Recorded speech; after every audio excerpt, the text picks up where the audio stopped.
Hello everyone, আসসালামু আলাইকুম। শুভ সকাল সবাইকে। চলে আসলাম আজকে সকাল সকাল আপনাদের বৃষ্টির সাথেই হচ্ছে আমাদের বসবাস, যেহেতু আমরা গ্রামে থাকি। আর এইদিকে বাচ্চাদের পড়াশোনার জন্য তো আর বৃষ্টি মানবে না। কয়দিন আর পড়াশোনা বন্ধ করে রাখা যাবে? পড়াশোনা তো করতেই হবে, যার যার প্রতিষ্ঠানে তো যেতেই হবে। অনেক দিন ঈদের ছুটির পরে আজকে মেয়ে মাদ্রাসায় গেল। তো মেয়ের মাদ্রাসা মানে তো সকালবেলা সেই আমার আর রান্নাবান্না করা, আর হচ্ছে ওকে রেডি করে দেওয়া, যেহেতু সকাল সকালও মাদ্রাসায় যেতে হয়, এই জন্য আমার খুব সকালে ঘুম থেকে উঠতে হয়।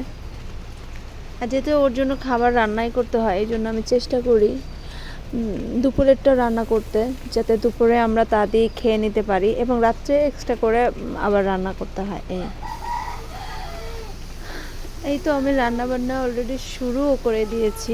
প্রায় এখন 6:30 মতো বাজে সকাল। আমার মেয়ে মাদ্রাসা হচ্ছে 8টা বাজে মাদ্রাসা, তো 8টার আগে ও চলে যায়। আর ওর সাথে সাথে ওর বাবাও অফিসে চলে যায়। একসাথে ওর বাবা ওকে নামিয়ে দিয়ে তারপর ওরা বাবা অফিসে চলে যায়। তাই আমার একসাথে দুইজনকে রেডি করতে হয়।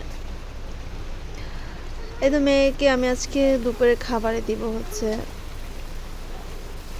ডিম দিয়ে পটল ভাজি করেছি, আর হচ্ছে লাউ দিয়ে, পোয়া মাছ দিয়ে, আলু দিয়ে রান্না করেছি, আর ডাল রান্না করছি। যদিও এই একটা সবজির মধ্যে আমার মেয়ে খাবে না, আমার মেয়ের জন্য আবার এক্সট্রা করে একটা ডিম ভুনা করেছিলাম অফ ক্যামেরায়, সেটা আমার ভিডিও করা হয়নি। এগুলো কিছুই আমার মেয়ে খাবে না, কারণ আমার মেয়েটা মাছ খেতে পছন্দ করে না। ওই দেখা যায় একটু মুরগির মাংস অল্প খায়, কিন্তু একটু মুরগির মাংস, একটু গরুর মাংস, একটু ডিম আর ডাল ভুনা, এটাই হলেই ওর হয়ে যায়। আর যেহেতু আসরের সময় চলে আসবে, যার জন্য আমি ওকে বেশি একটা খাবার দিয়ে দিই না।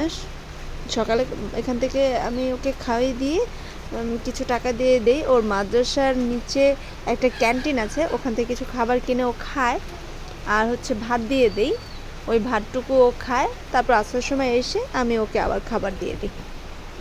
এইভাবে আমার মেয়েদের আর কি ডেইলি রুটিন, আমার বড় মেয়েটার। আর আমার মেজো মেয়েকে তো এখন আমি ভর্তি করাইনি, আর ছোটটা তো ছোটই আছে। যাই হোক, কথা বলতে বলতে আপনাদের সাথে আমার দেখুন রান্নাটা প্রায় শেষ। আমার রান্না তো শেষ করলাম, কিন্তু দেখুন আকাশের কি অবস্থা, কি করে মেয়েটা যাবে।